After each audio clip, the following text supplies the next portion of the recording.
Welcome back to Network Africa. So a few weeks ago, Nigerians were scared about the so-called plastic rice in the market.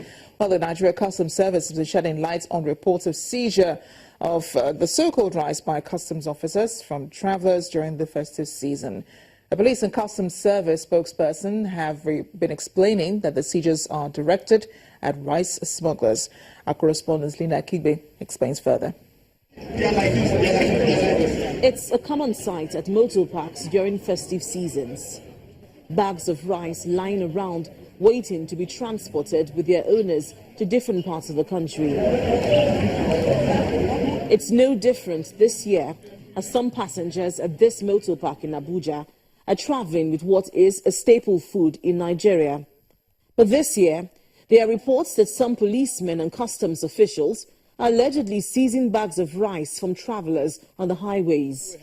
The public relations officer of a transport company in Abuja narrates the experience of one of the company's drivers recently.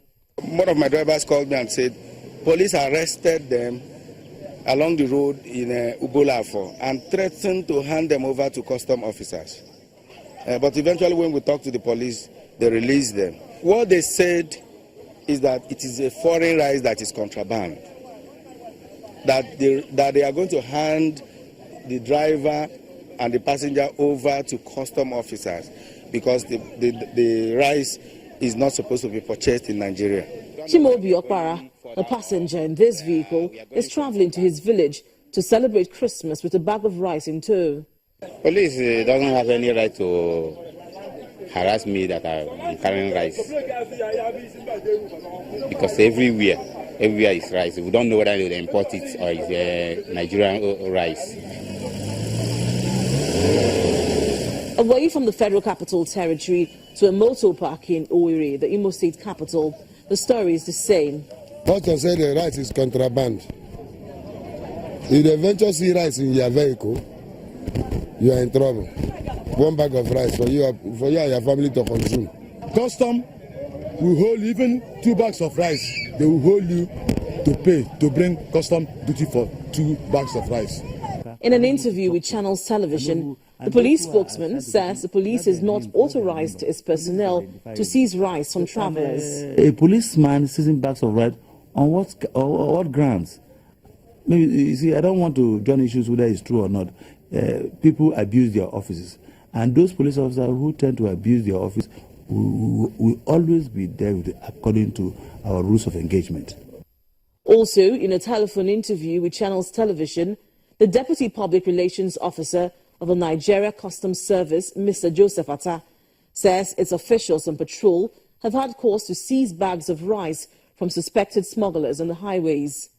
He, however, says customs officials would not seize these products from people genuinely traveling with them to their homes for consumption. How to differentiate between rice smugglers and those genuinely transporting the products for consumption within the country is something which law enforcement officials may need to pay more attention to. However, some Nigerians say efforts to restrict rice from being smuggled into the country are better effected at the borders. Linda Akibi, Channels Television News. As the rice drama continues, now over 700 homeless people, many of them migrants living on the streets of Cape Town, were treated to free lunch by a local restaurant and well-wishers. Migrants in South Africa have in the past been victim of attacks, and residents say they hope this act of kindness could in some small way help heal relations. Christmas came early this year for the homeless in Cape Town, where volunteers organized a free lunch for them.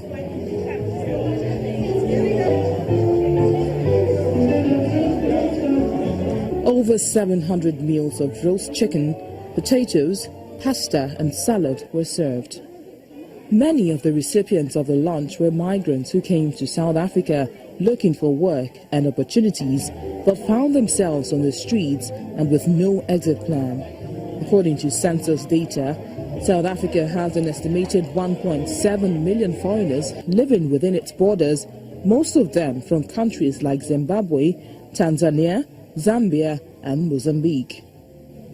Yeah, I left Mozambique to come to Cape Town because of jobs, and I was working It's the very first time I came here because I wanted to work as a I wanted to do a catering job. I wanted to do hotel management and work at the big restaurants. I had that dream, but then I started a few restaurants and then I ended up in drugs.